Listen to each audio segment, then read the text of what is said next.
Hello everybody, welcome back to another check-in.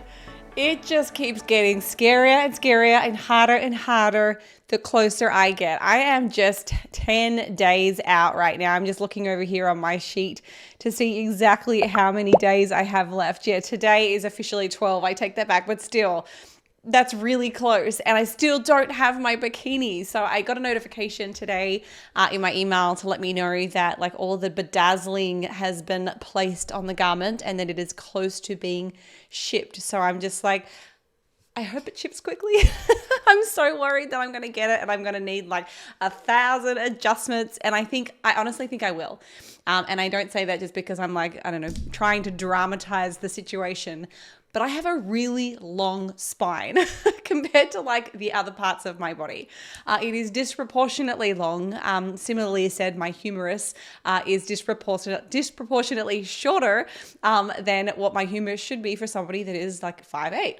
So I'm really nervous about that. And, you know, I want to be able to kind of peak comfortably, and it's putting so much doubt like in this whole process by not having a hard deadline. In many ways, it's a good thing that I haven't, you know, picked a show and registered, because I can imagine I'd be feeling even more stressed if I didn't have, you know, my bikini and I'd already paid for the show, booked the hotel, all of that good stuff. But thankfully, this federation allows entry and registration just a few days prior to the actual competition. So I don't want to do this, but if I have to, I will. But the next show that I will be picking, if I can't make it to this one, will be the Boca Raton show the following weekend. And then I also have the Pittsburgh Pro show, which is going to be like the biggest, most of the shows for this season. So I'm really excited for that one too. So with those kind of nerves kind of set to the side, there are a lot of things that were so difficult this week. Oh my gosh.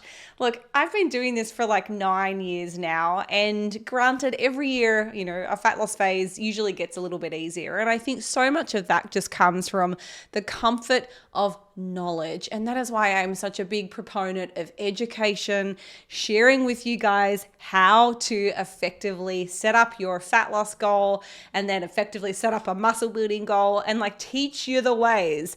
As I always say, this is like teaching a man to fish is so much better than just giving a man a fish. If you do it this way around, you know, you will teach him to eat for a day, whereas the other version, you can teach a man to eat for a lifetime if you can teach him that necessary skill of fishing.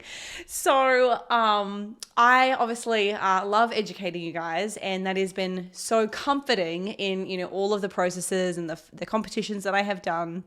But here's the thing that it doesn't do. It doesn't take away how freaking hard it actually is. So this week was not my best week. I think the last couple of weeks, I have found it so much more challenging to stick to the lower calories as I've gotten leaner. My appetite has just gone through the roof this week. Oh my God, help me, Jesus. So I want to just point you straight to the Food Focus score for this week. 9 every single day. All I have done is think about food, and I can't stand that. Like it should just be a fuel and something that is going to help enhance the situation. Sure, it tastes good, but it shouldn't be the only thing that you think about. But at this level of leanness, and I don't think a lot of people realize just how difficult caloric restriction can be when you're getting to those kind of lean, shreddy looks.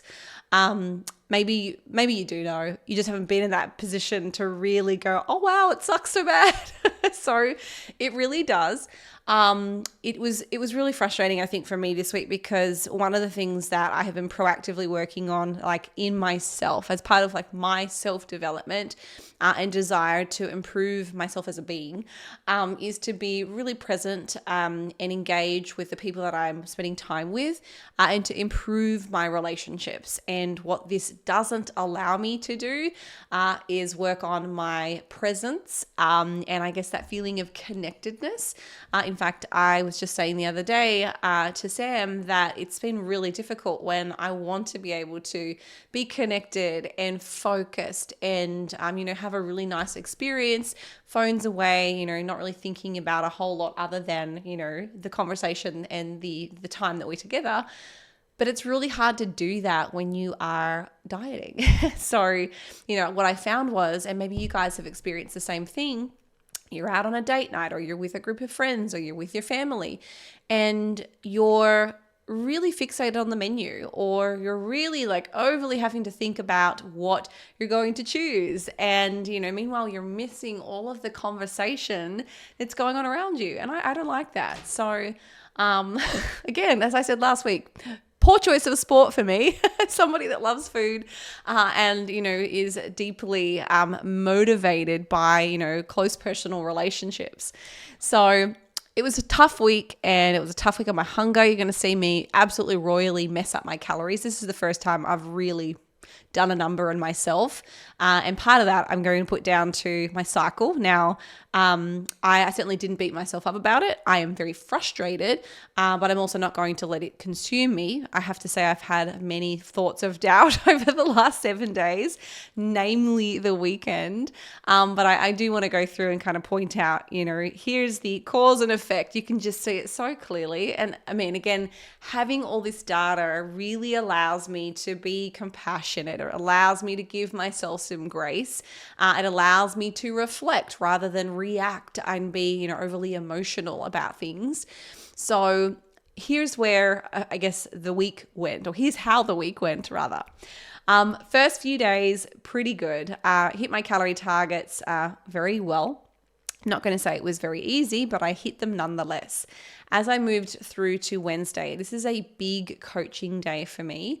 So I basically start at about 11 a.m. in the morning. I do all of my training in the morning, and then I spend a few hours doing some emails, and then I hit my coaching with the ground running, and I don't finish until about midnight. Like, it's a big day. I have a lot of coaching clients. So I think just the extended number of hours and just, needing to focus, I found myself needing to take more breaks first and foremost, because dieting really does a number on your cognitive function. So I feel like, again, I also have ADD. So I know for me to get into the groove, there are certain things that I have to do in order to stay on task. So one of those things is I do kind of give myself like little snacks, I guess, to ensure, not food snacks. Well, they're not meant to be, but they turned into food snacks this week. I guess it's like little movement snacks. So I will get up and just kind of walk around the house, maybe throw on a load of washing, transfer this, do that, whatever it might be, check the mail. I just need to get up and move just to kind of give my brain a little bit of a break, and then I come back in and I feel a lot better. This week, I guess that involved going to the kitchen. And again, it's just, you're so hungry. So, I mean, I look at these numbers, they are not like, it's not a lot of food, guys, 1,421 calories, but it's more than I'm meant to be setting myself for the moment. So you guys know my targets at the moment are 30 fat. And here's me having, we're back to my tracking sheet, 45. So, 15 grams of extra dietary fat isn't a whole lot. It's like one meal. But, it was enough to really throw me over. So things kind of started to get a little tricky here when I've already gone over that many calories. I have to be able to reel it back in. Now, as you can see here, by Thursday, the next day, obviously I woke up, it's a new day, and I'm ready to recommit to that goal to do my best to hit my numbers. But at that point, that is when the symptoms of my cycle are like tenfold. So I was so hungry this week. I wasn't overly fatigued, which was really interesting. It was just hunger was ravenous. So I really struggled to hit that number. I basically did a repeat of the same day, and you can see me trying so hard to like avoid carbs and fats. But I ended up having a protein snack, and I'm pretty certain that the food that I had on Thursday, it was just one extra snack. And you can see how all those little bites and tastes that we might have, they add up so easily. So I believe that I had a white chocolate raspberry Quest bar. So that was the extra snack that I had that put me over by a couple hundred calories. That's all that was. And that, in effect, kicked me out of my fat loss. I'm no longer in a deficit if I'm eating that many more calories on that particular day. So you can see here by Friday, this was just insane. So hunger, if there was an 11 on the scale, I would have absolutely selected 11, but there wasn't one. It was, again, really tough. So throughout the day, I was actually really proud of myself. So I stuck to everything that was on my, I guess that I had prepared. So I have a really great bolognese recipe that you guys have probably seen me talk about before. I have a butter chicken recipe that is extremely lean. And then I also made up a basil pesto beef stir fry. So throughout that day, I had only had 750 calories before going to dinner. Each of those meals range 200 to 300 calories. So, that adds up to about 750 calories. So by the time we went to dinner, I was like, okay, I've still got a good 600 or 700 calories to go. I should be fine. And this is where I say, like, I was disappointed, I think, in myself for not having better willpower, and we're all human. And I really didn't want to kind of forego like getting out of the house when I'd had such a busy week. And a new restaurant, or I guess it was a rooftop bar. It's beautiful. I'll show you the video. It was just stunning. I actually went for a walk in the afternoon. You can see here on Friday. This was at like 6 p.m. And I was like, oh, that's right. I remember this place at the Hilton has just opened up. Let's pop in and go and check it out. And everyone was like dressed to the nines. I'm there in my sports gear, like, oh, this is cool. Totally didn't care. Wanted to have a look. And it was so great that we were like, okay, we'll go back to enjoy the view, to enjoy some music. And it was actually great. We did run into a couple of people that recognized us from the gym and got chatting. It was really fun. So I had allowed obviously some extra calories, and I had 2 cocktails. Now, I totally underestimated the caloric density of those cocktails. It wasn't until after the fact I was like, oh man, I've just really messed up that day. So those 2 cocktails came in at about 450 calories in total. They had, I guess because it was a really nice restaurant, they had so many delicious cocktails. And as you've heard me say before, if I'm going to have or waste calories on alcohol, I wanted to be able to do it on something that I really enjoyed. But I had a hard time modifying or taking out some of the ingredients. So just as an example, normally in a more simple cocktail, I can say, can you please just omit the, simple syrup, or can you please omit the triple sec, or can you, water down, how much, or just put in less of this, flavoring. But these were kind of almost too difficult to do because there was so many elements to these like cocktails. One of them came out and it was like, I don't know, in a smoke cave, and I don't know, it was just, there was, egg white layer, then there's probably 5 or 6 different ingredients. So that is my decision. That was my fault. I have to take responsibility for that. Next time I won't be doing those cocktails. I can't do them. I have to stick to the boring or enjoy the food. I just can't fit one or the other. Like, it was just silly to think that I could. So a little bit disappointed in myself there for having the second cocktail. Could have done one, would have been a better scenario. And then the next thing, so we were looking through their menu, and again, I had allowed, enough calories to be able to order some like ahi tuna, or like a scallop dish, or tuna tataki or something like that, which is usually strictly protein, and then some kind of, sweet and tangy dressing, which I usually order on the side, and I can make that work. This restaurant did not have any seafood-based dishes. So I'll read what I had to you, and then I'm going to show you the pictures as we go. So I literally had 4 little bite-sized appetizers. And, when I say that out loud, that doesn't sound like a whole lot. So just imagine me having like one little short rib empanada. So, tiny little thing. They were homemade. They were probably, I don't know, this round, empanada shape, but they were kind of upright. They sat cute. Really small. I looked at that and I'm like, yeah, there's probably 150 calories as I roll my eyes to the back of my head. The next thing that we had were little beef dumplings. So you know how small a beef dumpling is? They're like this big. So I had one of those.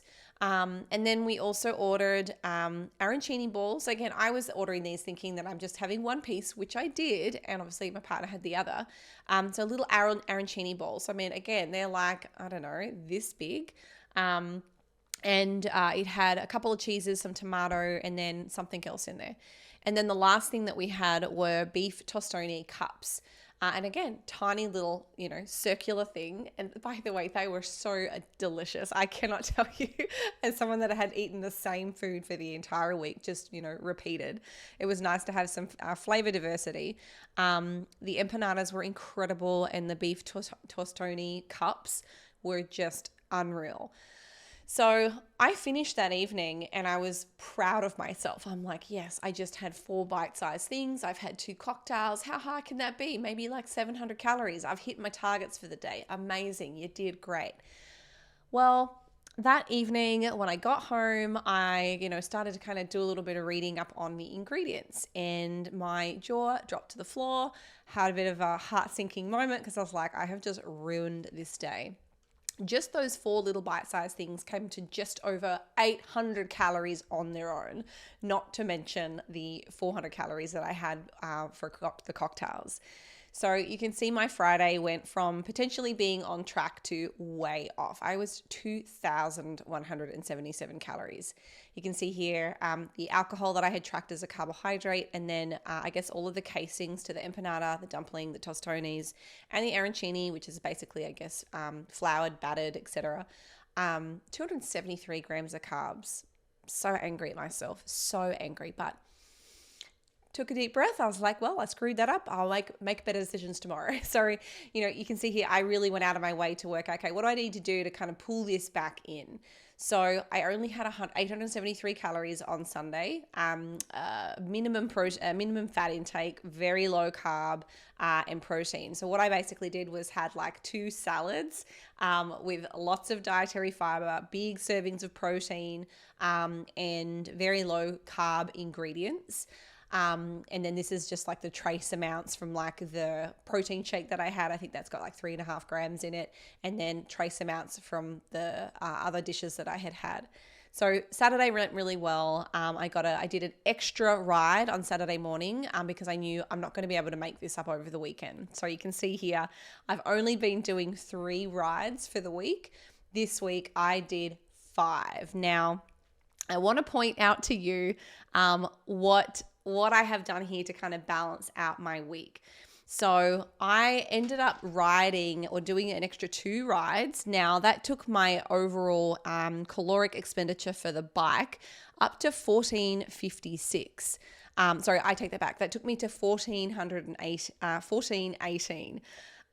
Excuse me. I went over my calories. If we go over to the data sheet here, I came in at 1438 for my weekly average calories, which is 200 and something plus extra, 208 calories, in fact, over my targets every single day of the week because of those 2 little mistakes. Completely wiping me basically of any potential fat loss. In fact, I am so shocked that I still came down by 0.3 this week. So here's what won me over or got me over the line. But again, I'm behind on where I need to be at this point. Here's what I'm going to do with this week's numbers. So I'm going to be taking my carbohydrates up by 5 grams. Now I know that doesn't sound like a whole lot, but I can tell you now, just like that's like a little breathing room. That's like adding in a complete meal and an extra 2 grams of fat. It's better than nothing. And I'm also taking up my calories or my energy expenditure target by a pretty significant amount. In fact, just over 1,000 calories on average per week. So you can see last week my goal, and for the last several weeks, has been around 4,000, or this past week it was 4,300. This week I'm taking up my energy expenditure to 5,400 calories. How I'm going to navigate that is as follows. So my resistance training sessions, I've been doing 5, and I'm obviously into week 4 this week of my new Miss Bikini Olympia Part 3 program. I'm going to be shooting for 2,000 calories. And if we have a look at the last couple of weeks, I have been at 17. This week was 18. I have no doubt that this week, with such immense amount of focus and pressure, I will definitely get to that 2,000 calorie goal. Then with my 12,000 steps, I'm shooting to get to around 2,200 calories. So that just involves me when I do my outdoor walks that are very intentional. Not only am I going to track my steps, but I'll also be tracking the caloric expenditure. And if we go and have a look and see what I do typically track with my walking, for the last couple of weeks, it has been around 2,000. This past week was 2,100. And again, if you look at my average, it came in at 11.5. The previous week was 13. So these numbers are very realistic for the walking that I am doing. So there's another 2,200 calories. And then I'm also going to plan on doing 120 minutes of high intensity cardio this week. So that's going to be basically 4 sessions on the bike with about 300 calories of energy expenditure, which is so dreadful. Those sessions are so hard, but they are what they are. So that all combined comes in right around this 5,400 mark. So I have to be able to move more. It is so difficult at my size, and I guess just the hunger and the number of hours that I am awake, and like just having to use my brain, not just kind of rest, switch off, relax, watch a movie, distract myself from food. It is so much more difficult. And I could recall many preps, ways back, like when I first started, where my obligations and responsibilities were way lower. And I did have a lot more free time. I wasn't running teams and building things. So, I could, if I needed to distract myself from hunger, I could go to, the mall and go shopping and window shop and move my body, mind you. I could go to the beach and just tune out and relax. I could throw on a movie or read a good book. Like right now, I am having to work.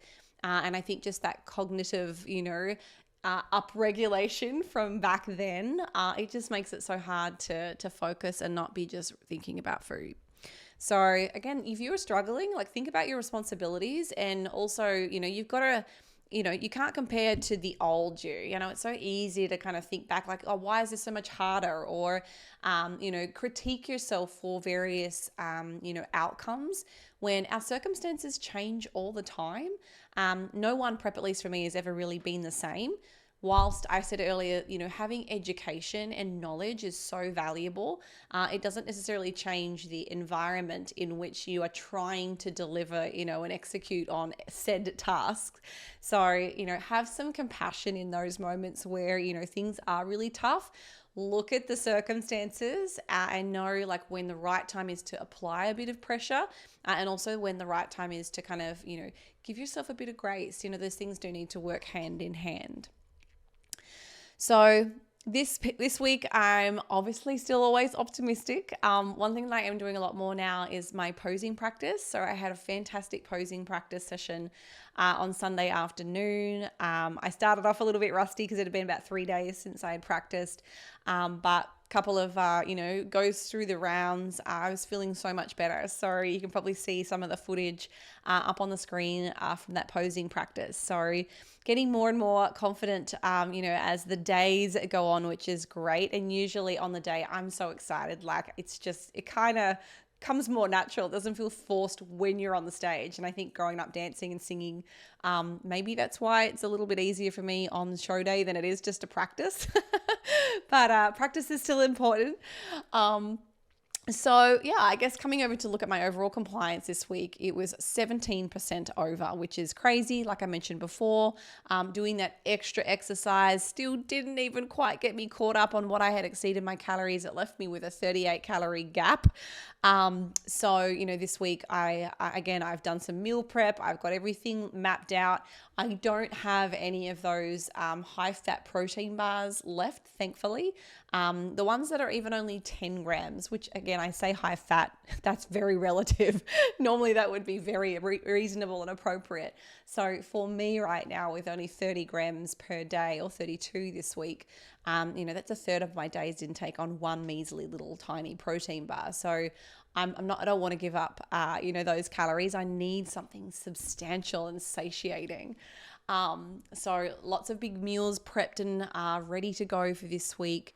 And again, I think this week, if we do have a date night, it might be just really putting in some boundaries before I go, even having a conversation with your spouse, letting them know what your intentions are, so that if you're in a moment of weakness, that your own decisions don't lead you down a rogue behavior or make a rogue decision. So I know I'll be doing that this week, and just setting some better boundaries with myself, and also, taking a look at the menu for the food if we're going to go somewhere, and being okay with having something that I've had before that I know is going to hit my dang macros. These things are so calorically dense when you eat out. It's just almost impossible to get them to fit such low numbers. And I hear clients say this all the time, but I only had this. I had a little taste and I had a little bit of that. And I'm like, yeah, it adds up as it did for me, 4 little bite-sized snacks. So I am very excited about this week. One of the adjustments that I'm making to my training program as well, I guess, is the compound exercise selection. So the overall energy expenditure, at least in the previous weeks, were a little bit too low compared to the previous program where I wasn't able to make it up. This week, what I probably will do in the app, I will be going out and replacing some of the more isolation exercises or accessory movements. So just as an example, this one of the programs has like a single leg hip extension where I put a dumbbell on my hip. I love that movement. It's great for isolating the glute. But my overall energy expenditure, like in that particular program, for instance, when it's paired with just other accessory movements like a leg extension, and a single leg lunge, I'm just not racking up the calories. So I'm going to be moving back to at least trading out 1 or 2 of those exercises for a bilateral exercise where I've got like 2 feet on the ground and I load heavy, probably a Smith machine or a trap bar or something like that, maybe even a leg press. So that will be my decision this week, just to get my energy up and make dang sure I hit that 2,000 calorie goal. And I think that's probably about all. So I want to scooch over now, now that we've gone through all of my stuff. Pray a miracle that I get through again this week. Oh my gosh, it's just so funny to kind of reflect on how tough things are. But questions from YouTube. And again, thank you so much for everybody who continues to support me on this journey. I love all the comments. It is so wonderful. Let's go and have a look at what we got. Okay, so you mentioned in a previous video that you have been waking up at the butt crack of dawn. So I've got 7 weeks left of a cut and my sleep is horrendous. Waking up at 3 a.m. every night and I just cannot get back to sleep. Oh girl, I feel ya. I have had so many of those nights. It's not funny. Do you have any tips to get through this? I do drink 4 coffees each day, but I stop by 10 a.m. That's wonderful. Is that too much? And should I eat something at 3 to try and get back to sleep? Or is this cortisol? Just a big old question mark. So the first thing that I want to say is I guess we do have to temper our expectations a little bit when it comes to sleep. It is a natural outcome of caloric restriction. Your body is trying to keep you alive. And in order to do that, it's going to be telling you to eat. So not only is it harder to fall asleep, you are much more easily woken. And I think in these particular instances, one of the things I have had to make a real habit of is not drinking any more cans of soda. Like after 6 p.m., I have to just do sips only. If I have another full can of soda between the hours of like 7 and when I go to bed, I am just like, I just can't fall asleep, or I just feel like I've got to pee the whole night. I'm such a light sleeper. So if you aren't cutting back on your fluids like after 6, I would say try to prioritize that. And then in terms of staying asleep, I guess making sure that you've got all of the conditions in your kind of space in the evenings nice and dull, so that your natural melatonin secretion can start to increase, which is going to help you get a better night's sleep. If you've got lots of bright lights still on in the house, like I've got 2 really big lights that sit here, which sometimes I forget to turn off if I've been doing my coaching check-ins. So I've got these big bright lights too, and I might be working at 11:30, and that's like 30 minutes away from like when I'm trying to think about bedtime. Not a good situation. So, wherever I can remember, I will make sure that I switch those big lights off and work in a slightly darker lit room. The blue light blockers, if you haven't got some, get some. They are fantastic. I do use those. They're fantastic. And then also having a good wind down routine. So again, if you can avoid it, I know it's not always possible, but don't read emails, don't be sitting on your phone with the bright light setting on. If anything, kind of moving you away from any kind of activities that are going to stimulate your brain into thought. If you've got a very stressful job or you've got a lot of things going on at the moment, I think sometimes the best thing to do is kind of around that dinner time mark, get your dump list. I have like where is it? I'm going to show you my sheet that I use. I've packed it away so tightly in here. Here we go.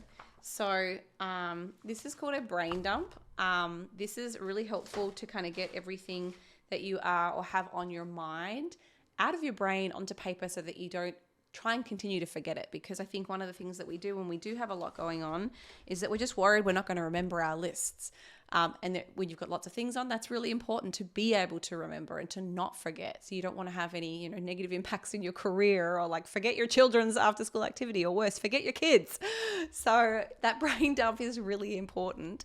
And then try to let go of everything else, in the evenings. I'm really struggling with that because that's the only time that I have to do all of my administrative type tasks, or, do extra programs. Like right now I'm in the middle of writing out 4 new programs for the workout app that are a little different to how I like to train, but I know there are, other people who have different goals. So, I'm like so motivated to do new programs for people. So, I'm struggling with that part, but I do try to do everything else that I can within my power to make sure that I'm getting to bed and then, have a good night's sleep. It's not uncommon for competitors to actually take a melatonin supplement or any of the other kind of over-the-counter sleep aids. I usually take anywhere between 3 and 5 milligrams of melatonin about an hour before I go to bed. I haven't done it this prep because my sleep hasn't been as bad. But that would be something that I would recommend. So 3 to 5 milligrams of melatonin. And then you also mentioned, should you eat something at 3 a.m. and then try to get back to sleep? Oof, that's a dangerous one because, you're already in a pretty cognitively impaired state, perhaps a little bit groggy, perhaps not really with your wits about you and in your kind of conscious mind. So I feel like that would be setting you up for potential, high caloric density foods, or, just mindless eating where, you're not really focused on getting the right macros. And again, think about it. If you're then trying to plan out a meal or grab something and enter it into your phone so that you don't forget, that's totally waking you back up, So if you could avoid it, I would say try not to get out of bed unless you need a quick sip because you're dehydrated or go to the bathroom. But I wouldn't get into that habit. It's just going to mean that you've got more work to do in terms of your caloric restriction during the day. So I don't know whether that answers that question for you well, but it is just part and parcel of dieting. And I think it's really underestimated just how much it does impact your sleep. But if you think about it from an evolutionary perspective, why wouldn't our bodies be trying to get us to eat if we are that, undernourished? Okay, next question. So how do you feel about posing compared to the WBFF and your prior figure competitions? So yeah, I guess I have done everything. What's really funny? My very first show ever was Bikini, NPC or IFBB in Australia. So I have photos. I might see if I can pull up a photo and I'm going to put it on the screen for you. This is like I must have been 23. So, 12 years ago, this was my first competition.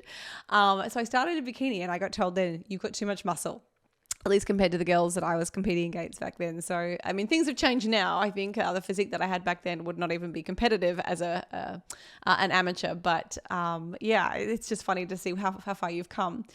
But compared to figure competitions and the posing for figure, which again, I'll show you some photos on the screen right now of when I did figure, I was so much more muscular. I did so much more upper body training, or at least they were a lot more proportionate. So my lower and upper body training volume was very comparable, especially my back. So you guys know I haven't trained my back at all. It does not look like that anymore. And, I prefer that. I like to feel feminine and petite. And, even though you can always bring on a lat spread if you have to, it's just not the posing or the category for me. No offense to anybody that does figure.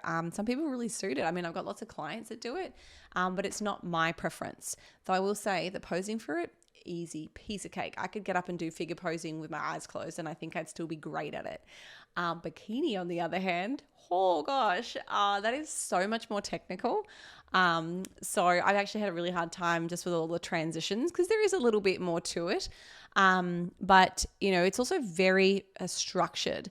Unlike the WBFF, we have complete full reign to basically craft and curate your own routine. So it's less technical. There's more autonomy. You can do basically whatever you like. And I think in many ways that makes it easier. So having very structured transitions, there's really only a front pose and a back pose and then like a T pose when you're kind of transitioning to the back. It does make it more challenging. So I've definitely felt some pressure when I've done my posing routine to make that work, but I think I will get there. And of course, I don't expect to be, pro status immediately. I know that I'll get feedback from the judges. Hopefully they can give me some big pointers and be like, yo, this looks horrible. Like, what are you doing? And then I can kind of make some improvements. So hopefully I'll knock most of it out of the way on the front end though. Lots of people just saying, thank you so much for sharing, I guess this prep. Somebody has asked here, with the prepped meals in this past week's video, do I remove the cold part, the salad, and then into a separate bowl before I heat in the microwave each time? So for something like a salad, I actually have it all cold. So I just shake up the whole bag of salad with the chicken in it. If I have just made it fresh, however, my chicken would be separate, and then I would probably shake up the salad cold. But because I'm doing a lot of big batch cooking and meal prepping, and I do that for like 3 or 4 days, and then I do another batch so it's all fresh, it's usually all cold. In instances where I have, let me think, what's another meal that I've done? Like the zucchini zoodles or yellow squash zoodles, I heat it all up together. So the noodles kind of are partially cooked during that process. So they never get fully cooked or cooked twice. So hopefully that answers that one. Someone else said here, I've seen pictures of Laura Lee and I would have said that your arms were way too big, but in the comparison picture from last week, they're actually not a big deal. So yeah, I totally agree. I thought that I would have had really big shoulders compared to her, but then when you see us kind of leaned down together, I was actually really surprised. So I think we're close. She's got big calves too. She works them and she's got the good shoulders and the good glutes. Someone here has said that they are injured and have got a hamstring injury at the moment. Have you ever had that? Dealt with that? Tips on training with an injured hamstring. It hurts back on the knee around the hamstring too. So I have actually, I tore my hamstring when I was a track sprinter, kind of partially off the bone. In fact, it was not a pleasant injury, and I had basically a black back part of my leg for a while. So, in those instances, you can't train. I think I had a couple of weeks off in that acute phase when it's really painful. But after like the first 7 days, I do recall just going back into normal upper body training. But if it's kind of a mild injury, like a strain or a light tear or something like that, you need to work with a physical therapist. We do have our coach, Dr. Shannon Russell, who would be more than happy to work with you on kind of tailoring something so that you can really get that injury healed without losing, too much progress on other muscle groups. That's exactly the reason why we have our team, so that we can help people, not really kind of stall or stagnate. Like there's always something that you can be doing. Might not be your preferred way to train. It might be a little bit off, the original goals. If you've got weekly, muscle groups that you want to do and set numbers that you should be striving for, we kind of have to make compromises at times, but there should be still a lot of things that you can do even on the non-injured side as well. So I would highly recommend reaching out. You can go straight over to beabody.com and then check out the coaching one-on-one for more information. The last question that I have here was one that came through earlier via email, and I wanted to address that as well because I know it's going to be so relevant to many of you listening. Why can't I lose weight? I'm currently going through menopause and I am really struggling. I've heard that you are unable to lose body fat once you get to menopausal age. So I think there are a lot of misinformations floating around about menopause, and that it's just impossible to get back to a place where you feel good in your skin anymore. And that's totally not true. I want to start with a couple of like the physiological changes that happen, but are not directly related to, weight gain. So, as we age, obviously our testosterone levels decline. We've got other changes to our sex hormones, particularly estrogen and progesterone as well, that lead us to feel subjectively low energy, to lead us to feel fatigued. And when we feel low energy, we feel fatigued, it doesn't really motivate a whole lot of people to want to go and exercise. So that's the first thing that I experience with a lot of my clients. I can also speak personally to that, not because I've gone through menopause, but because I've had subclinical levels of testosterone. Even when, my calories are good, my training is minimal. So I do understand that, you don't really feel like you want to go and have a good workout when you're always tired. So I think the first thing that I would recommend is to find out where are my hormonal levels? Do I need to get them checked? And are they outside the normal reference range? My first port of call isn't to go and have medical intervention. My first port of call is actually to look at your diet and lifestyle. And that's what I have done for myself and for clients that I work with. Sometimes they're obviously, coupled with, medical intervention as well. But we usually always start with, okay, well, what are you doing in your lifestyle that might be able to enhance how you are feeling? So often at times women have chronically restricted their calories and they are just not eating enough fuel. They're feeling like I feel right now because I'm on 1,200 calories a day. I want to die on those days. No one feels good when they undereat. And often, it's out of fear of, gaining body fat. However, if you can actually fuel a little bit more and your performance increases, and now all of a sudden your energy expenditure goes up because your body is no longer in that conservation energy mode, it can sometimes actually outweigh the increased calories that you allow yourself to eat. So I think that's one really important factor that we have to consider. We cannot ignore that, and that is just chronic undereating. I also think, doing something that you really enjoy. Yes, there's a lot of information about resistance-based training and how important it is, and that you should be doing, 5 days a week of training, no exceptions. We need to have more muscle.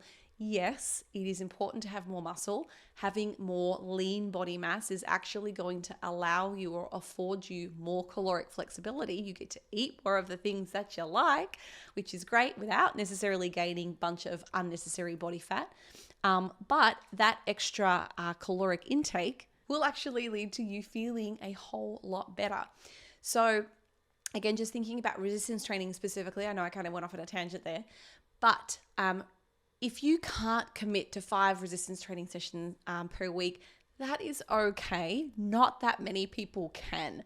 So I would encourage you to look at your schedule, do some time blocking, so important, and decide what is actually a realistic training volume that I can commit to.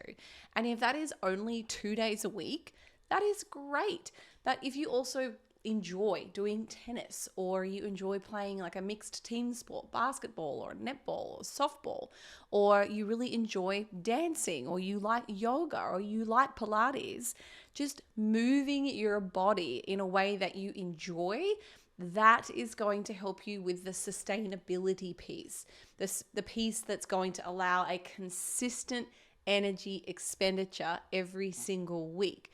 If you're trying to force 5 days of resistance training sessions every week, and you're neglecting, the other parts or the other types of movement that you enjoy, like your social tennis or your basketball or Pilates or yoga, whatever you like, eventually you're not gonna stick to that. You're gonna drop off. So even though it might not be optimal, I would say find things that you love so that you have a consistent weekly energy expenditure. And that is going to help at least maintain your body composition without, dropping off from the training element. And then now your energy expenditure goes down, and now you are gaining some extra body fat because you're not moving your body anymore. So I think those two things are really critical. Resistance training, finding an amount that you can stick with, blending that with all the other exercise that you enjoy, and then it's also good for our cardiovascular fitness, and then making sure that you are fueling enough. So that's kind of the two key things that I think I want to talk about when it comes to women that are going through menopause or in that postmenopausal state. And then not only that, if you've gone through all of the diet and lifestyle intervention, maybe you're still working on building up your muscle, but at the same time, you're still not getting any relief, from the symptoms that you're experiencing, such as fatigue and lethargy, then that's when you would want to look to implement some medical intervention as well, especially if you are at like subclinical levels.